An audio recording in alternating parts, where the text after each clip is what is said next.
Orofo, mamema wakwaba, emfa umbra, GCN page so, meeting edi adjoa searching.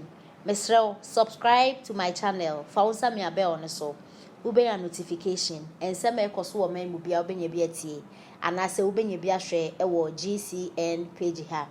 Efia Schawar nigga ena okase, na eden sem ne fia eka, efia na ni buefu Ghana police foso.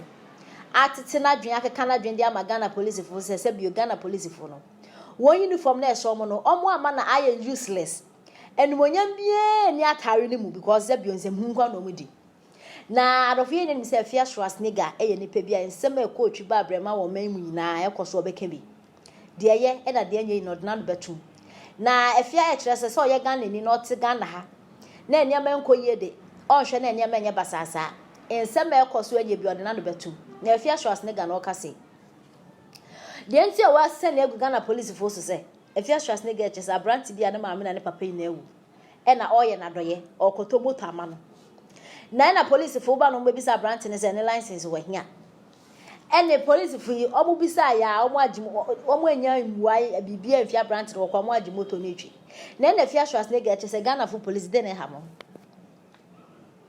What is your problem? Ade na motisa bribing and corruption na ya boso wo men mu ababo e fa police fo akachi police fo ni subanyo na police fo Ghana police fo na tare e shobo de omo aye na ya useless enumunyam bia ennim sisi ehu police na usia no kra eye normal because udi nkwasi asem na obechiw na pe 10 pesos exhibition ana say 1 cedi ana 2 cedi exhibition sema and ana say we ja na woko nti Afia Schawar nigga chese Ghana police fo de mo ye na nye nti mo ya steady na mo ya careful na mo mana tare na ehye mo no animunyam embrem because police for say ehu a tension bi toye so ye suro mo na Afia Schawar nigga o kan ne sa no ewiase ye wo papa e na bone e na wo chese police fo ni nso bi wo ho no mo a omo nso no omo ndwuma omo ye na ye pa obobo police fo ni bi a omo yade omo pe bribe de emra ne da no eho e na omo de eto na yenti ensem Afia Schawar nigga e de etudwa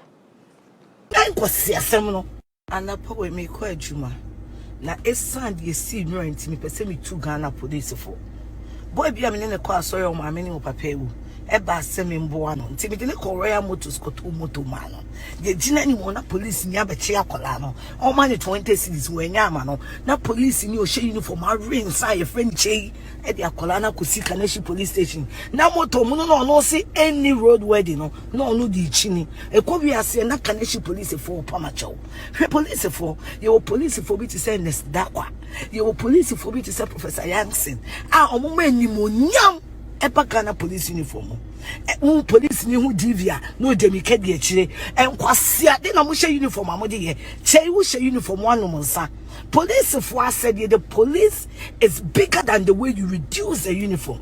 More respect him ready no. More educating crofo say inner lane for speed. Na mo nyan kwase asem no. Anapa we me ko adwuma. Na esan de si no ntimi pese me tu Ghana police for. Boy bia me ne ko asori o ma me ne o papa ewu. E ba asem mbo ano. Ntimi de ne ko royal motors ko to moto ma no. Ye gina ni mo na police ni abeche akola no. O ma ne 20 cities we nya ama no. Na police ni o she uniform a ring sai ye friend chei e de akola na ko sika na shi police station. Na moto mu no see any road wedding no di chini. E ko wi ase na kaneshi police for pamacho. Hwe police for ye police for bi to say nes dakwa. Ye police for bi to say Professor Yankson. A omo ma animonyam epa Ghana police uniform police ni hu divia no demike de akire enkwase ade na mo hye uniform amode ye chei wo hye uniform wanu monsa police for said the police is bigger than the way you reduce the uniform. More respect him ready no. More educating crofo say inner lane for speed. Na mo nyan kwase asem no anapa we me ko adwuma na esan de si no ntimi pese me tu Ghana police for. Boy bia me ne ko asori o ma me ne o papa ewu eba semi mboa no nti me de ko royal motors ko to moto ma no ye gina ni mo na police ni abeche akola no o ma ni 20 cities we nya ama no na police ni o she uniform a ring say friend chei e de akola na kosi Kaneshi police station na moto mu no no see any road wedding no di chini e ko wi ase na Kaneshi police for pamacho hwe police for ye police for bi to say next dakwa ye police for bi to say Professor Yankson omo ma animonyam Epa Ghana police uniform. Police ni who divia no demi kedi echire enkwasia de na mo she uniform amode ye chei wo she uniform wanu monsa police for said the police is bigger than the way you reduce the uniform.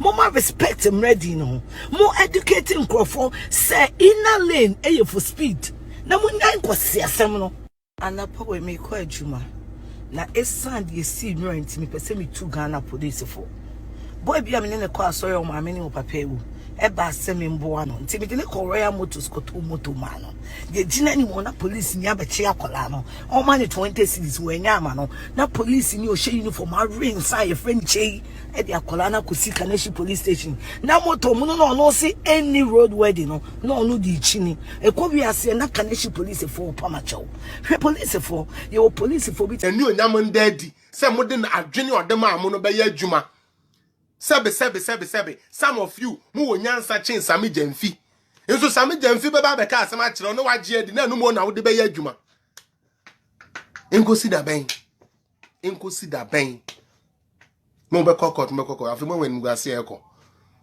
mo wen guase a afi de mo de to mo okay now me ba ha na me be kasa na se manka me so me party asemo a Eei Kwekuado hold no who said president elect. Into my question to NDC people, they say, what was your motive for trying to tell president say he shouldn't hold himself as president elect? Were you expecting a power sharing? Were you expecting say since that is the case, we will power share until we finally find a substantial winner? Say Nana Akufo-Addo ne win ya na. I still don't get you guys. Adene bibia minuanum we be bia no say ye ntro say ye nada say ye wickedness just say like nothing better comes into their mind whenever it comes to the development of Ghana and so mo bi bia ye bone now omu wie ye no and omo sign the question petition patrotio I couldn't I'm taking you guys back because Ghana for me who say some of us ye mu bebre no ye yare awiefre Free idea where you asetna pano and my free idea ntem because I would assume for 4 or 5 years. Nanya miada Roma will be a ba. That's a 4 or 5 years. What a haimu I won't consume. Nanya miama opportunity say, Koda say ni payas say, where to me the hanya si so from fear 9. Nasa woko to a betiana say, wo pedi or di doom so e ba yama wo business say ye, wo mewu ye wukunedi, ye wu di. Just say hairdressers for, barber for, wine, ice water for, ice cream for, nina ho chire omo. And these are all people that are in Ghana. And anyone that was in Ghana, sorry, anybody that was in Ghana during the Doomsaw time faced it and knew how devastating the Doomsaw thing was. It is a free sa adie ni muninafi. Na sen enfie 920 because na na Akufo-Addo aba wo kan yesi so wo light ye adwuma unya ayi iron de to ade e say unya light di sua ade enti no owi afi say na wo da sumu a then you mean say we really have to educate and conscientize our people because say yanhwe ni yi a on ebedu brebi no sebe ejimifo e na ebedi Ghana so ebedu brebi no wo mo a sebe ye ni sika na mbom power in terms of sika.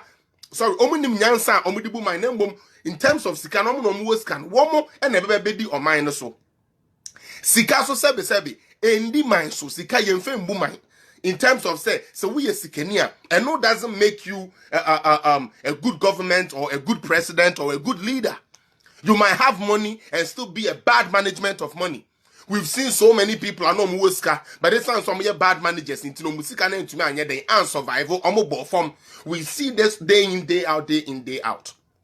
Into seminar say NDC niba. Na so see or court. Already no why a press conference say where we need say. O court ya and no can where you. Afi wo court so a. One semo kra say be fa court. na ye nyina so ma no wo the constitution no to wa ye be twa bebre mu agu ane ye ma mo chance say mo mbe amend mu petition ye ma mo chance no me nua ba ma ye ma NDC for chance so say o mo sanko anko amend a o ma ntumi amfa we ni na amba wo instead no o mo kofa e kire kofa ade bia ye friend